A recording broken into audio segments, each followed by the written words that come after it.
cactus and succulent lovers. I'm Lynn and welcome to Desert Plants of Avalon, and in today's video it's going to be just a quick video of cross-pollinating two of my Parodia cactus plants that I'm lucky enough to have both blooming gorgeous today.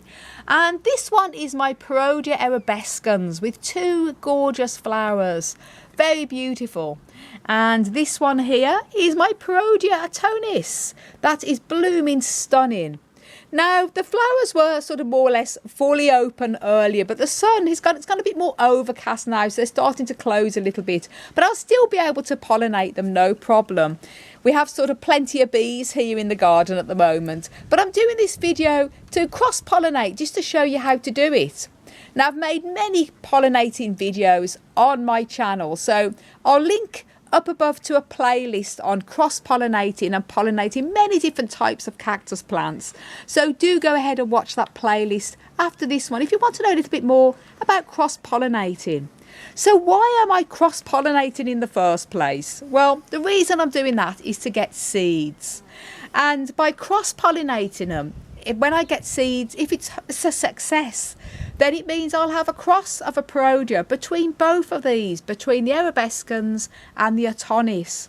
And you can clearly see they're very different in appearance. The ottonis is more of a pale green, and also the spination, the areoles, are very different in appearance to the erubescens that has much tighter areoles where the spines come out of, and also like a bronzy copper spines to them, much more concentrated together. So very different, completely looking plants. But when they flower, the flowers can look pretty similar.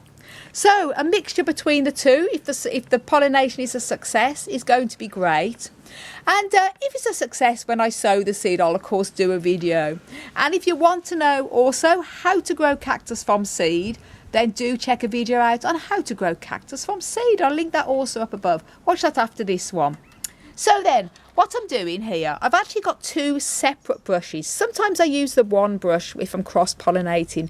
But the reason why I've got two separate little brushes is because I want this to be very clean. For example, not clean as in the pollen, as in they're not clean. I mean clean as in I want to make sure that this pollen is just going to that one. And then another clean brush for the pollen going to that one. Now you can use the same brush if you're not too fussy, but I want to know exactly with the crosses, so that's why I've got two brushes. And you can use a little Q-tip. I'm using little lip brushes, obviously clean lip brushes, and a little Q-tip will work, or even if you can even use little tweezers to get the pollen and put it, whichever you prefer. Basically, this is taking the place of a bee. So first of all, I'm going to cross-pollinate the ottonis with the erubescens. So what you want to do is load up with a little brush here with loads of pollen. You don't have to press really hard. You only need the tiniest little bit of pollen onto the stigma of the other one. And as you can see there, tiny little flecks of pollen. If you can see that, very microscopic, but you can see. And then I want to get this, as I say, it's closed a little bit, but you want to get this onto the stigma. And you just very, very carefully there, just tap on. And that's all you need. So that's that one done. And the next I'm going to use the other brush. And now I'm going to go this way. So with the erubescens here, I'm going to again do exactly the same thing. Load up the little brush with the lovely pollen here. And there we go, tiny little grains. And then I'm going to go onto the ottonis, onto this stigma. And this is the stigma here that I'm pressing on. And there we go. That's all you have to do. Now, it isn't always a success. I'm always cross-pollinating my plants. And sometimes it works, sometimes it doesn't. But when it does, it's always exciting. But I love to play the bee anyway. And some plants are self-pollinating. And some can be both self-pollinating or cross-pollinating. To get your own little hybrids. I always love to do it. It's fun.